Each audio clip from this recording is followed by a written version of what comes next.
Bonjour à tous, bienvenue dans ce nouveau numéro de Totalement Hand, au cours duquel nous allons évidemment revenir sur la défaite frustrante des handballeurs d'Angesco Handball. C'était face à Gonfreville. Deux invités vont se succéder sur ce plateau, Guillaume Dupin, l'entraîneur, et puis le jeune pivot, le nouveau pivot d'Angesco Handball, Valentin Tarico. Et puis nous terminerons bien évidemment par la zone technique et nous vous apprendrons à bien réaliser cette semaine le fameux Chabal. Allez, c'est parti.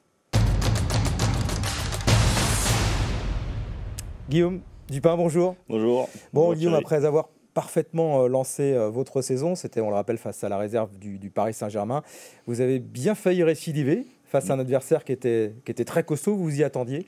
Ça s'est joué à rien, à quelques points. Frustrante, hein, c'est le mot que vous avez utilisé, c'est le mot également qu'on utilise encore aujourd'hui pour parler de cette défaite, c'est ça ?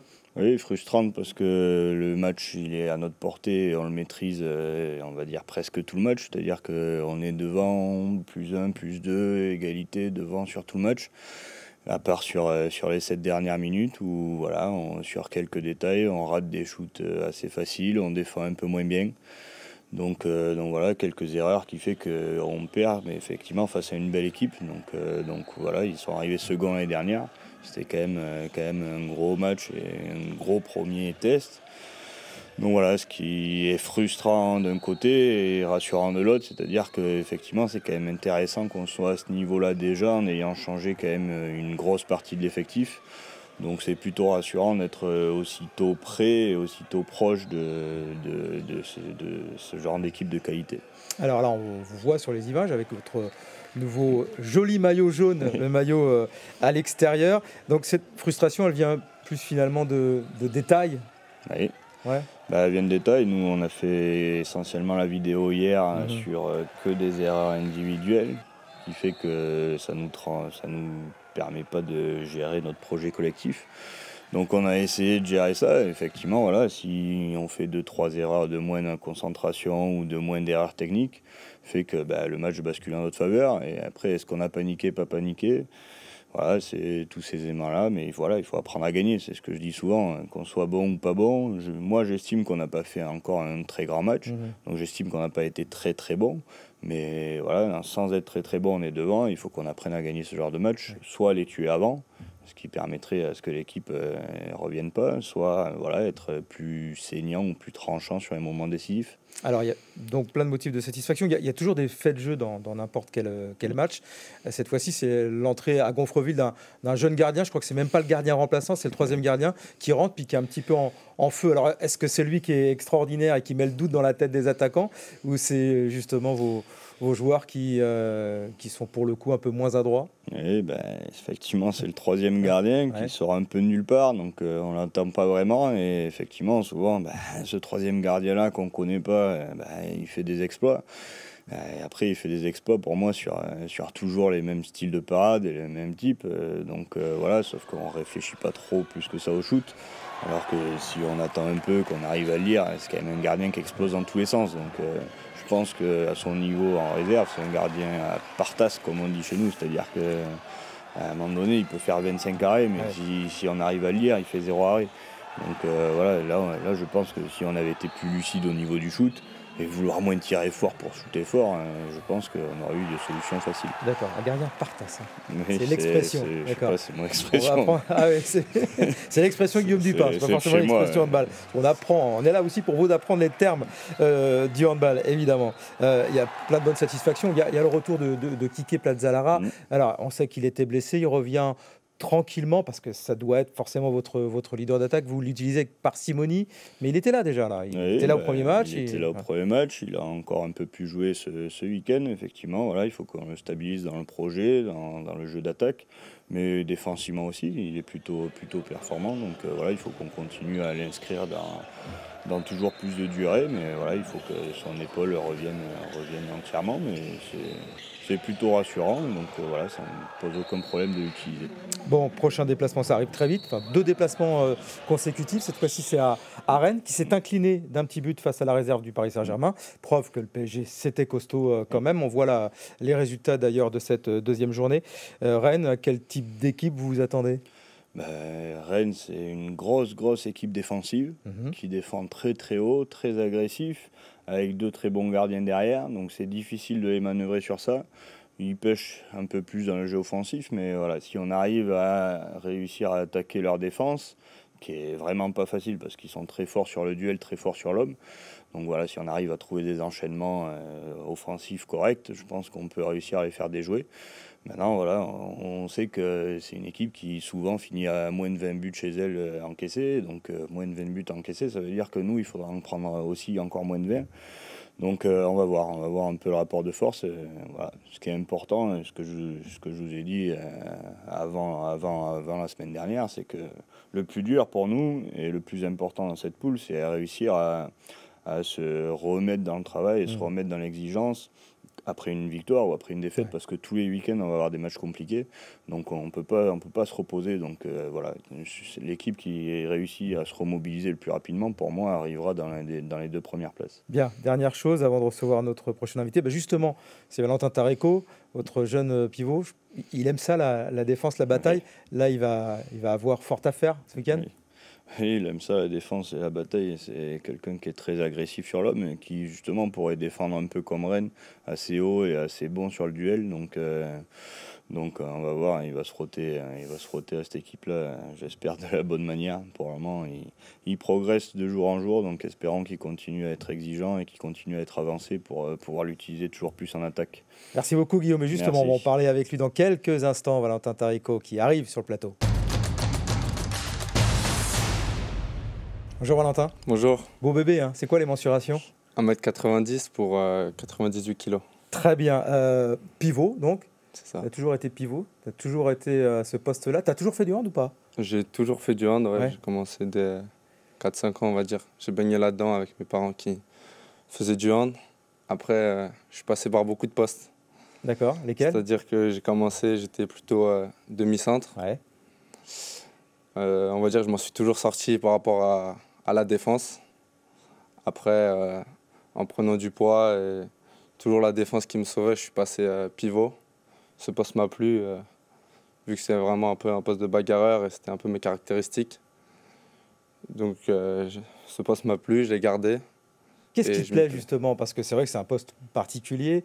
Il faut aimer alors se bagarrer, aller à la bagarre, aller dans les autres et surtout bien défendre. C'est particulier quand même ce poste-là. Qu'est-ce qui te motive, toi ? Qu'est-ce qui t'a toujours motivé dans ce poste ? Ouais, c'est vrai que c'est un poste de la bagarre, comme vous dites. Je pense que c'est ce que j'aime déjà par-dessus tout.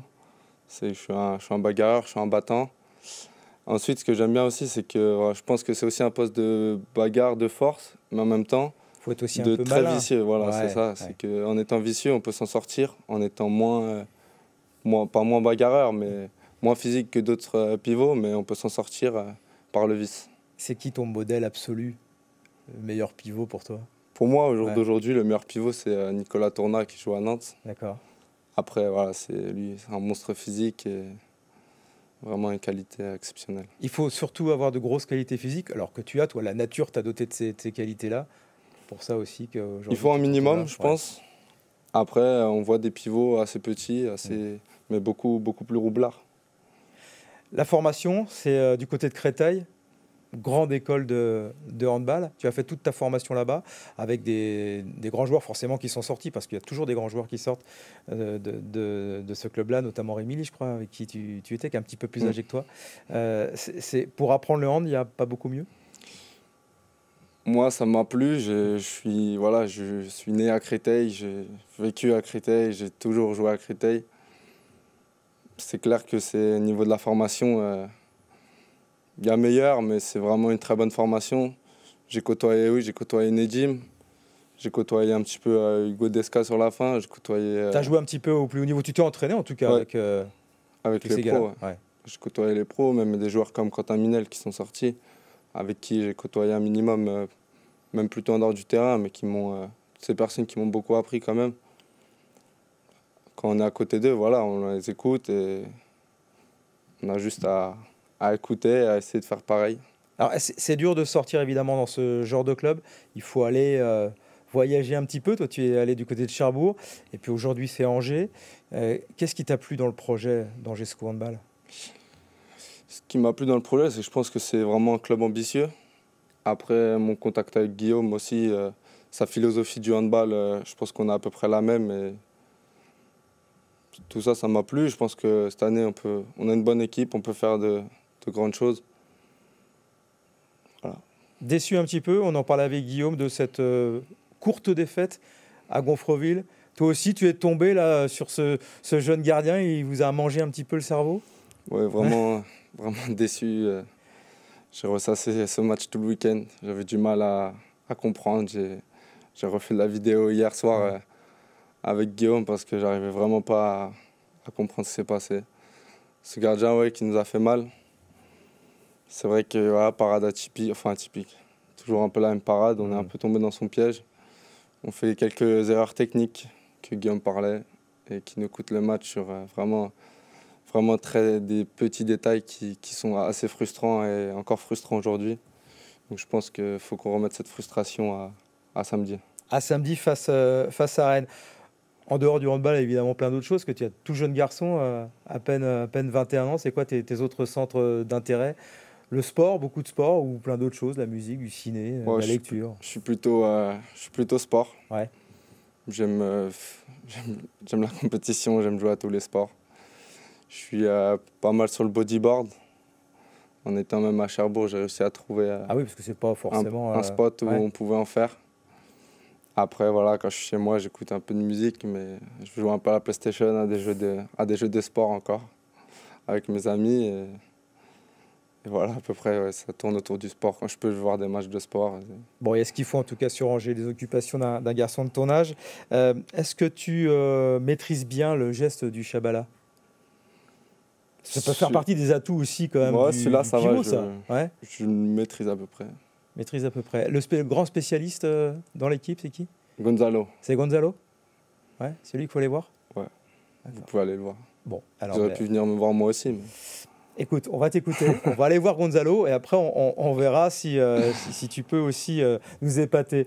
Parce que chaque semaine, évidemment, on se quitte avec un geste technique, c'était la roucoulette. Pas facile à faire ça, la semaine dernière, avec Quentin. Et puis donc, on va aller voir Gonzalo, on va suivre tes conseils. Merci à toi, puis bon match à Rennes samedi. Tout de suite, c'est la zone technique.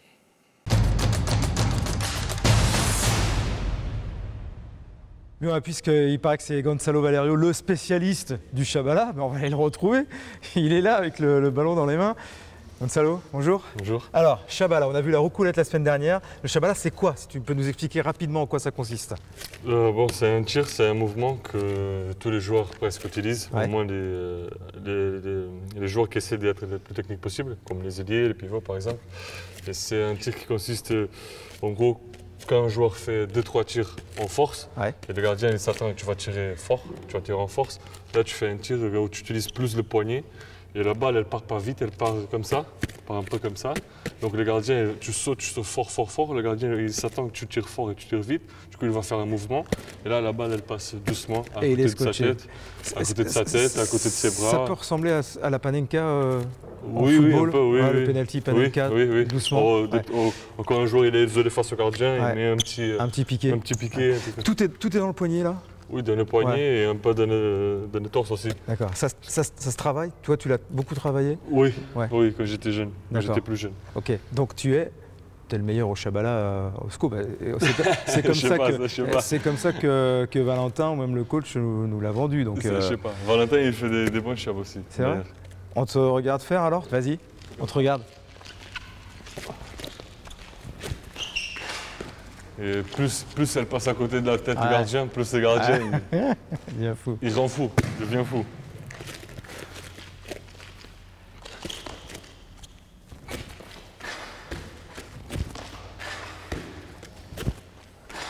Bon, je crois que démonstration est faite, Gonzalo, que tu es le grand spécialiste du Shabala. Prêt à en mettre quelques-unes à Rennes ce week-end? J'espère. Même si c'est quelque chose qu'on garde un petit peu. Moi, je ne vais pas la partager la vidéo sur Facebook. Bon, nous on la partage pas. ça reste entre nous, promis. Allez, c'était super. On se retrouve la semaine prochaine en vous souhaitant un très bon match à Rennes, évidemment, ce week-end, pour un nouveau numéro de Totalement Hand. À très vite.